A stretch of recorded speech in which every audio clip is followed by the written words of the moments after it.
Hello YouTube, I'm Dr. Tactical, and the doctor will see you now. Well, welcome back. Today we've got some really nice guns to look at, although it's sort of one gun. We'll talk about that in a moment. I have really been watching the progress of Canik.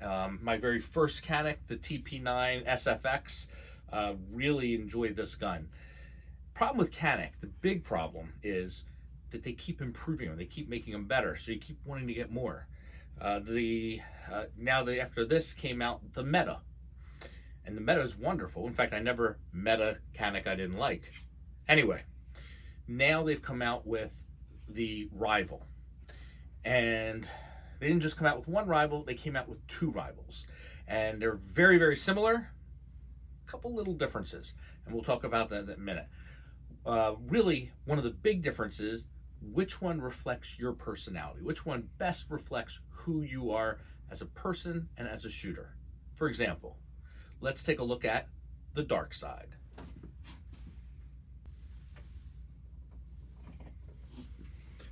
So this is the Blackout for the days when you're feeling more dignified and classy. This is a more formal shooting experience. Everything about this gun has been made black. All the parts that come with it are black, minus the red fiber optic. This is the Darkside. I've also heard it called the Blackout, but the official name for this is the Darkside. And this is on loan to me by the gentleman at the Gun Tree Club of Maryland. Thank you, Neil and Rick. And this is a wonderful gun. So, by the way, no magazine in it, but if there was, it would be black. And the very dark chamber is empty.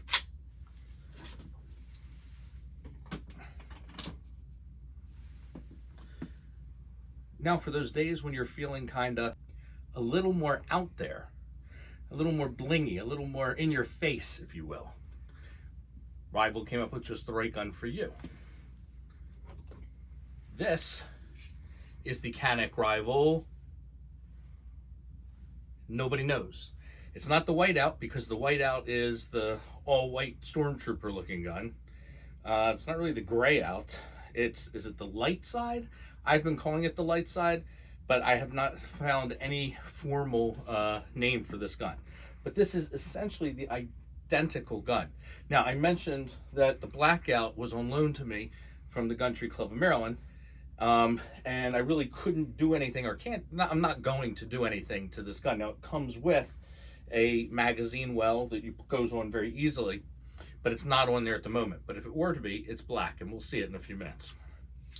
This gun's on loan to me by my friend Lewis at Honey Bear Tactical. And Lewis has already gone ahead and taken care of putting his magwell on, so I don't have to put that on. But as you can see, all the little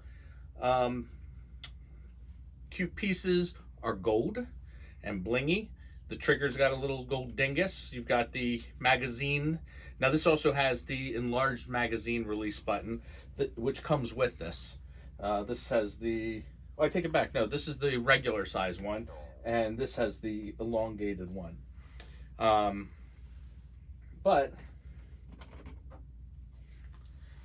these guns are very, very similar. Well, they're more than similar. They're pretty much identical, minus the coloring and something that comes with them. And we will get into that in just a moment. All right. So, let's take a look at what comes with the guns. All right, let's look at the light side. I started that. Let's see if that takes. Okay, so here's the case. We have back straps, different sizes. Real quickly, something I want to comment on. I know a lot of people have been talking about the texturing. I've seen a lot of the YouTubes on this gun where they talk about how it's nice and textured, but if you shoot a lot and your dead cells get in there and grime, that it basically becomes slick. I haven't found that to be the case, but I haven't really shot this gun very much, but it's not that far off from the TP9 SFX that I have. Now, it does have these pyramidal type of grip texturing, on the back side, on the strap, which we have here, the different sizes, and that actually is very helpful. On the front side, it's the same as the side panels. So we've got those. We've got a punch here, which is very useful for changing those. And then they give you an extra gun, which is awesome. No, this is not an extra gun. This is a tool, and perfect match. And in the toolkit, you've got a bunch of, well, we'll take it all out now, but it has the extended magazine release, like we talked about, which, by the way, also is switchable for you freaky lefties out there. Also has tools that go into here. It's a nice little toolkit. I think there's also some fiber optics in it as well. And of course, a brush and a patch rod. And on this little in-between piece of foam, we've got our warnings and our owner's manual, and NRA propaganda and what have you. All right. So as we come over here, first thing that catches my eye, the gun came with it, is a holster. Caniks are sort of known for that, for having a holster. And I don't know for sure, but this looks very much like an RTI design. I think you really could go right to competition with this. I actually currently use, this is Red Hill Tactical, but it looks like the screws really do line up. Let me just see something. I haven't tried it with this, but I think it's the same as my TP9 SFX. This is not the same as the TP9 SFX, so you do need new holsters for that. Luckily, I asked the company to give you one, so you will have one included in your box. But it does look like a matchup for the RTI attachment. So if you already have a holster set up, or rather, yeah, a rig ready to go, you shouldn't have a problem going right to that. Also comes with two, let me get this out of here, 18 round magazines. My friend Lewis has already switched out his base plate to the aluminum ones. They come with they come with plastic installed and two aluminum ones. The advantage to the aluminum is that it adds that extra weight when you're trying to get them to come out quickly. Also, if you're using your magazine weld, and I saw that one YouTuber had said that you can either use these, but they don't fit in the magazine well, or the magazine without the magazine well and with this. But I really see no problem with that at all. They fit perfectly and falls out perfectly.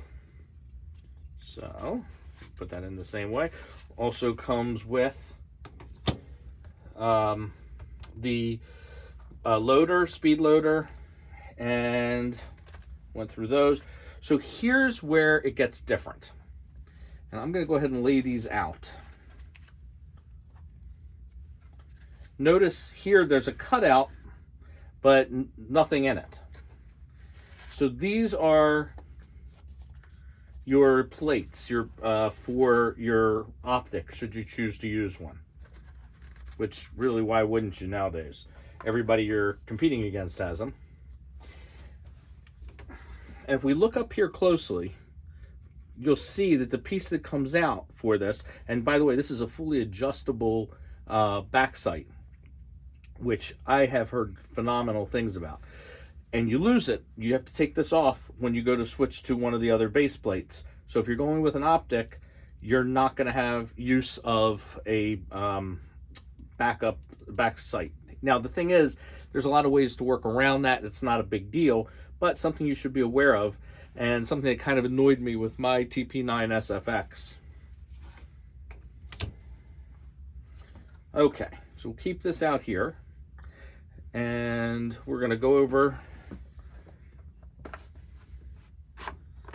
to the blackout. Not coined by me. Okay, so again, we've got our black back straps, our black punch, and our black little tool gun with everything in there that's the same. We have our pouch all the same paperwork. We have a black holster with the 3 screws for what I believe will fit the RTI. And they even have, like, they both have this basket woven look to them. Okay. This one has that safety lock, which of course, you know, I think Lewis probably uses so much that it's worn off. But there it is. This is what the base plate that comes with it looks like. And it just slides right over and the screw just goes in and holds it in place. I believe that screws in that gun, the little gun. So here, we've got the plastic end on the magazine, which you can switch out for the heavier aluminum one.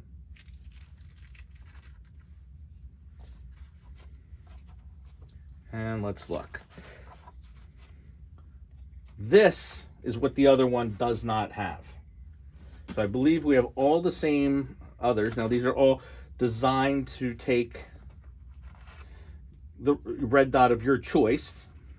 There's a lot of variety here. Got that one upside down. And they have sort of interactive areas here to help with when the slide's reciprocating, to keep it from rocking and vibrating. Also, these are aluminum, and in all of these, they have heliocoil, which are, I believe these are steel inserts for the screws, because aluminum's a little softer and not as trustworthy. So they actually put that in to really give you a nice grip or grab. Also, on the sides of all these, and in that little gun that I was showing you guys, is the, if you need to use a charging handle in this, you can put that onto it. But, of course, if you're using this for competition, especially USPSA, that just threw you into open. You no longer are in carry optic or production. Okay. So, these are all identical, except... Now, I know that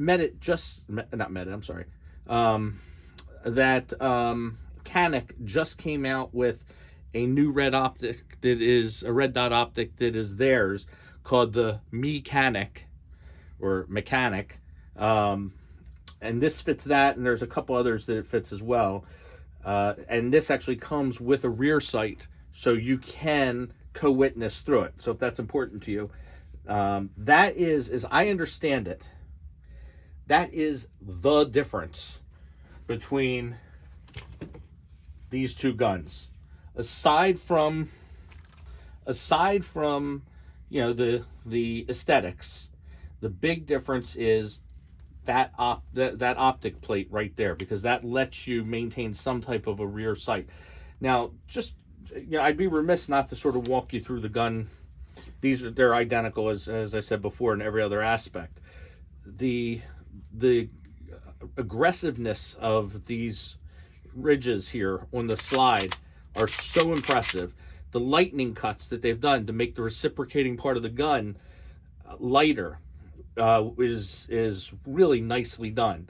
So that, as we all know, the reciprocating part of the gun is what throws the gun back and causes you to, you know, have to come back down on the target.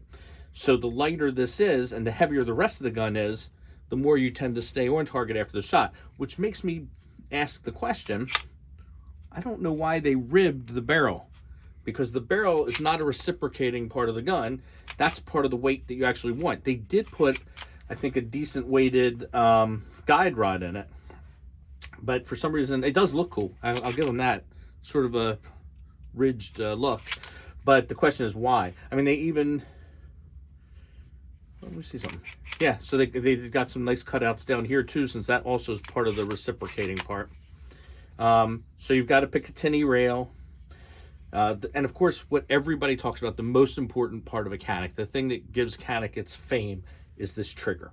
And this trigger is just outstanding. The trigger, you just take it to 90 degrees. Once you get to that, see what happens when you go to 90 degrees? It's ready to rock and roll.